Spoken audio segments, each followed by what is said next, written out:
Welcome to the Football Show, and I am Peter Martin. I'm Alan Rough. And we're delighted to bring you the best of the weekend action. We'll be looking back over all the action in the Premiership, the Championship, League One and League Two, as well as the English Premier League. We'll also look ahead to tomorrow night's vital game for Celtic, match day 6 in the Champions League. So, lots to talk about. First and foremost, let's look back at Aberdeen against Rangers. This was the second match, and Derek McInnes, with all the focus on will he or won't he, Roughie, be going to Rangers. The rumours were sweeping on Friday that he was on his way, but it looks as if the next 24 hours will be crucial in Derek's future. Yeah, I think if you get a chance to see the interview, you can see he's absolutely fed up with all the questions. I mean, even when he goes away from the club, everybody will be asking him, is it going to happen, is it not? And you can see the frustration, obviously losing the game as well. But in the light of, obviously, Rangers not making a decision, he would rather move on or something happen. Yeah, well, Rangers got the win. I think they deserved the win, Roughie. 2-1. They were up for it. Aberdeen, I thought, were poor. Yeah, I think the defensive frailties that we all thought that Aberdeen had sorted out come back to haunt them in both of the Rangers games. It was very evident at the weekend there, that particularly in the second goal. And I don't take anything away from Wilson for the first one. I thought it was a fantastic header. But after that, yeah, an old Aberdeen side you would expect to have rolled their sleeves up and got something out of that, but they went back the way. Yeah, very poor. Didn't really create anything from open play. In fact, if you're a football purist, you wouldn't be looking at that game on DVD anytime soon because, littered with fouls. One of them, a dangerous one at that. But I thought the quality of football was poor, Roughie. Yeah, I think so. I think you have to look at the goalmouth incidents. You know, there was nothing happening. No, the ball was, as you say, the play was been breaking down here and there, and it never got flowing. And you think of the players that were on show, and none of them could get a hold of the game at all. Yeah, Rangers deserved the win, but if they're getting praise, and Graham Murty rightly gets the praise for delivering another success against Aberdeen, but during the game, I thought the tackle on Stevie May from Ryan Jack was as poor as you're likely to see. I'd be gobsmacked if they appealed that one because that could have been a leg breaker. Yes, if you get a chance to see it, obviously he loses control of the ball. You have to make your mind up, could he have pulled his foot out? And whether you say yes or no to that, the end product is it could have been a broken ankle or a broken leg.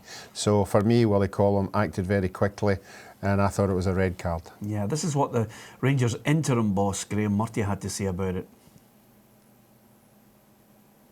I feel for him. I know he's gutted in there. We'll look at it again and we'll decide what we want to do as a football club. But I thought he handled the occasion up until that point remarkably well. He showed a degree of composure I'm not sure I would have been capable of in his shoes. And I'm very disappointed for him. But I don't want to tarnish the rest of the guys' efforts by focusing too much on that, because I think that would be a travesty of a massive degree, because they've put so much into that. These guys have been challenged, they've been questioned about their character, and they stood up to a massive challenge today really well. Yep, I think Graham Murty deserves tremendous credit, Roughie, because he's been able to take charge of the team in difficult times, a couple of defeats, but then he's bounced back and he's just kept himself focused on the job in hand, despite all the questions coming in left, right and centre. Well, it's obvious the new people that are coming in will be bringing their own people with them, so he'll probably be resorting back to his previous position, but I would think he's had a wee taste of it. I think he's only human, and he's had a taste of being out there and getting the praise and obviously dealing with if it's not going well at all. I think for the time being, you have to wait and see who comes in. But I think if there were any jobs coming up, I think he might be interested in trying it because, as you said, I don't think he's let anybody down. Yep. Well, as far as the tackle's concerned, this is what Don's boss, Derek McInnes, made of that tackle during the game. It's a nasty one. It was a poor challenge, and you know what, he's tried to play on, but the fluid in the joint has impinged him in his movement, and he had to come off, which was, it's a real blow because he is the type of player that we always feel can carry that threat for us, and I thought he was having a good game. So, although we get the advantage of going out to 10 men, Rangers going out to 10 men, we lose one of our major goal threats, and the challenge where Stevie's marked really on the shin, it's high, so I haven't seen it again. So based on my first impression was I can see why the referees gave a red card. One other little footnote that I think is worthy of mention: Josh Windass diving, trying to get a penalty, got himself a yellow card. I'd like to see him eliminate that from his game. Yeah, you would like to think the player himself would be embarrassed by the whole situation. It was there for everybody to see. I don't think it was debatable. But the unfortunate thing for me is, I think they're quite happy just to pick up a yellow card. A yellow card isn't going to dent them right away. It might catch up on them eventually, but it's bad to see. And for a professional footballer, you would like to think that he would learn his lesson from that. OK, let's move on to Celtic against Motherwell. This was the third part of the trilogy. We were waiting for something exciting to happen. We were waiting for a little bit of controversy, because the last two have provided more than enough back page headlines.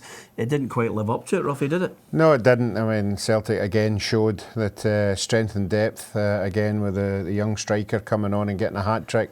And I think Celtic, as they have been doing in the league all season, they just keep producing the fringe players or the rotation when it matters. And again, it happened at the weekend. But I thought, for me, at the end of the day, I thought Motherwell just ran out of steam. Yeah, Odsonne Edouard got himself a hat-trick. This is what the Celtic manager Brendan Rodgers had to make of his performance. He's been very, very good in training, and I just felt today we needed more mobility at the top of the field. I thought our general play in our games, and in particular the Wednesday game, was very good.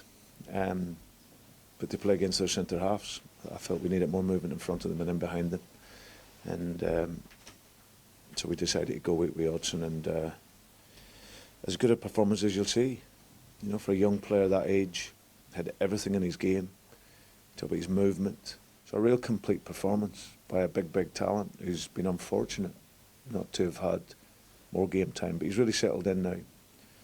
He's enjoying and loving and being at the club, and like I say, it was a complete performance today. Only 19 years of age, and he's got a great future ahead of him if he can maintain that sort of standard, Roughie.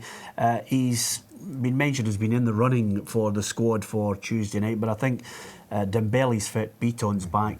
Dembele, you would think, would be the natural choice for that game on Tuesday against Anderlecht. Yeah, I think you've got to play all the experience in the world. We know Anderlecht are a wee bit better than what they were the last time, but certainly you've got to play your best players, and Dembele, for me, in European football, is the best striker.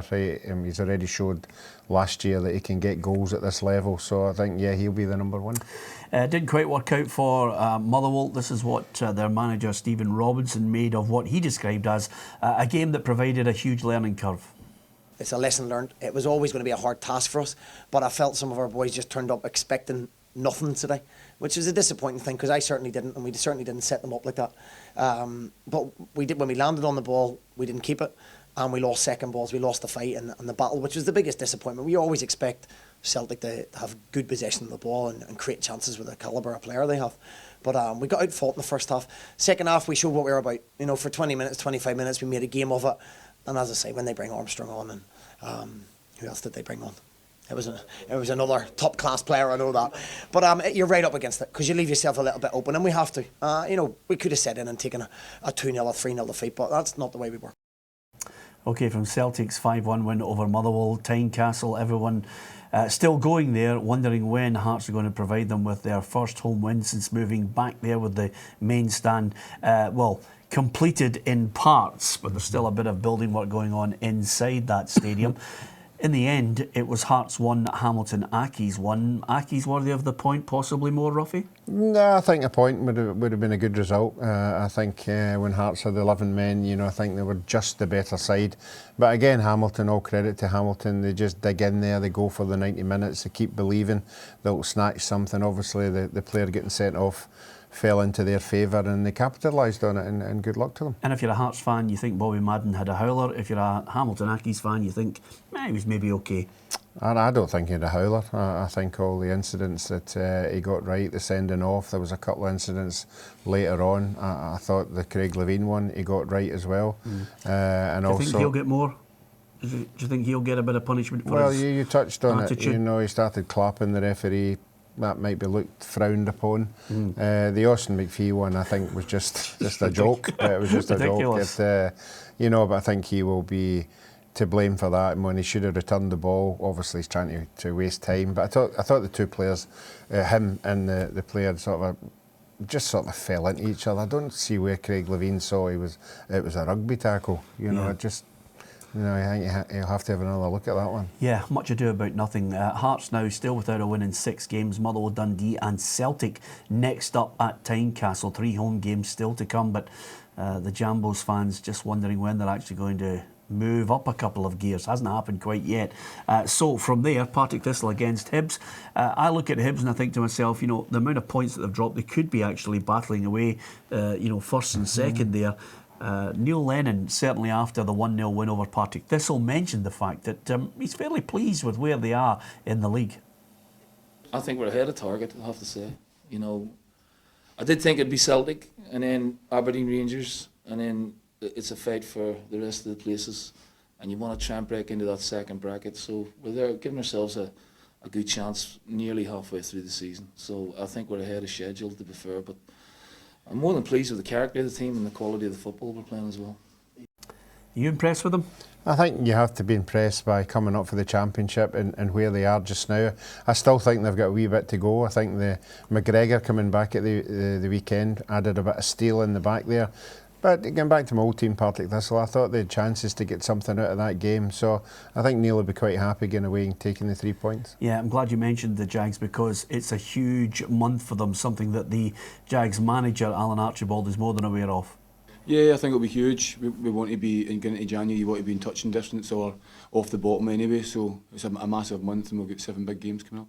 I'm more hoping to get our players back, our injured players back. I think we'll get 5 or 6 out, so if we get some of them back, that will certainly help us. It'll make a massive difference.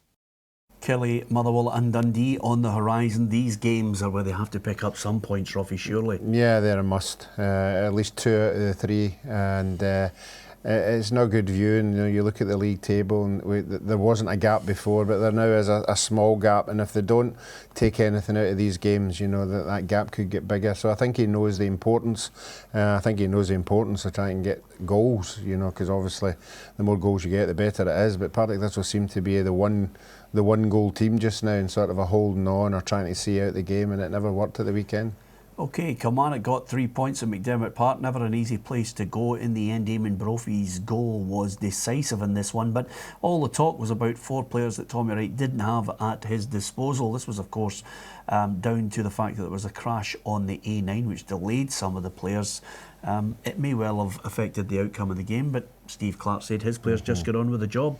Yeah, they certainly did, but you could tell that the St Johnstone manager was absolutely furious that the players had made enough time to get to the game, you know, and I think maybe a couple of them might have been in the 11, but certainly O'Halloran would have been a player who definitely have been there and maybe made a difference. But I think overall he'll be disappointed with the goals that he lost. OK, Ross County 0, Dundee 2. Mark O'Hara continues to impress. Great goal, and of course Elbach 2. He just put the icing on the cake, lobbing Aaron McCary in the county goal to make it a 2-0 win.